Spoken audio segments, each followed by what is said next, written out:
Now I know you guys have heard about Loot Crate and Nerd Block, but have you guys heard about TMNT Box? Well, TMNT Box is a brand new company that ships out monthly turtle gear to all you die-hard shellheads out there. The cool thing about this site is that you can choose whether you prefer the classic turtles, the newer version, or both. For only 20 bucks a month, you can get a box filled to the brim in TMNT stuff, so I highly suggest you check out my unboxing episode to see how you can win your very own TMNT box. Oh, how cute, I just realized there's a little pizza in the back. This is a thing, this exists, it's in my hands, there's proof. It's amazing.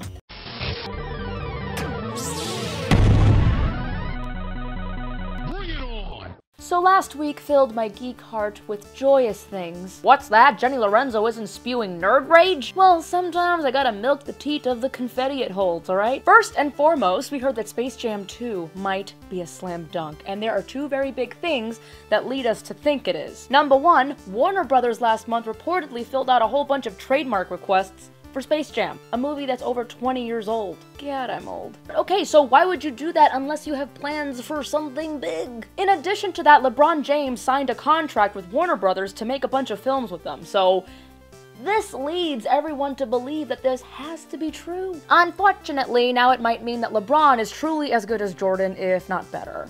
Unless, of course, Jordan is coming back for Space Jam 2 and LeBron is gonna play one of the Monstars. Could you imagine? In other blasts from the past, SWAT Kats has a chance of making a comeback as a result of Kickstarter, and for those of you who have seen our cartoon nostalgia episode, you already know that this cartoon pulls at our heartstrings. So as the kids say, I can't even. Speaking of I can't even, Mark Hamill was quoted this week saying that he hopes to play the Joker in the upcoming animated movie based on The Killing Joke. I have one question and one question only. Why does Mark Hamill ever have to hope to be the Joker? If you take away the M and the L from his name, it spells Arkham.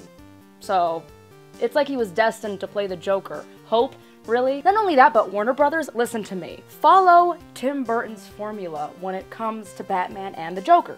You know how Tim Burton always casts Johnny Depp and his now ex-wife person thing because he never really married her, but yeah. Now apply that formula to Mark Hamill and Kevin Conroy. It's super simple. That's all I ask. Then we've got the trailer for Spectre, the newest in the James Bond series, and I have to admit, I'm kind of in love with Craig's Bond. This is news that when I first heard about it, I was all like, screw Craig! He's not gonna have the chops to be a Bond. He's not smooth like him. And then the films came out, and I ate a total shit sandwich, otherwise known as the McRib. Now, while I love Craig's performances, I'm actually a lot more excited about the villain, which is gonna be played by Christoph Waltz, who is known for playing amazing villains. I loved him in Inglourious Bastards as well as Horrible Bosses 2, and sure, even as Turd Green Hornet. Okay, and I just have to talk about this one. Just squeeze it in. Now, what I have noticed is that most of you are actually fans of Kung Pao.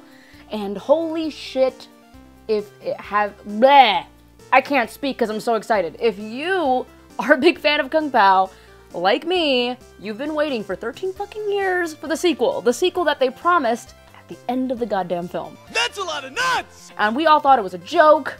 You know, like, oh, is it really gonna happen? So then you spend these 13 years quoting the movie repeatedly with your friends and strangers. Yes, Steve Oedekerk, last week at Dragon Fest, announced that Kung Pao is gonna have a sequel. And I might just cry. Steve Oedekerk has no idea what the movie's gonna be about, but I expect it to be nothing short of glorious. Hopefully the one-boobed chick returns, Mushu Fasa, fucking Betty. My favorite quote from Kung Pao is actually, "Let me know if you see a Radio Shack." Why don't you guys share your favorite Kung Pao quote in the comments below?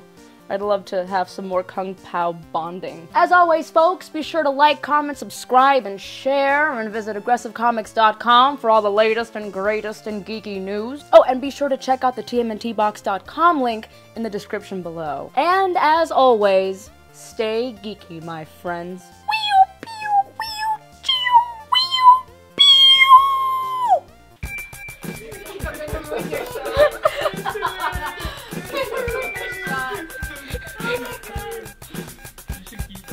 Don't ever come back, McRib. You evil piece of Neo. Ba-na-na-na-na-na-na.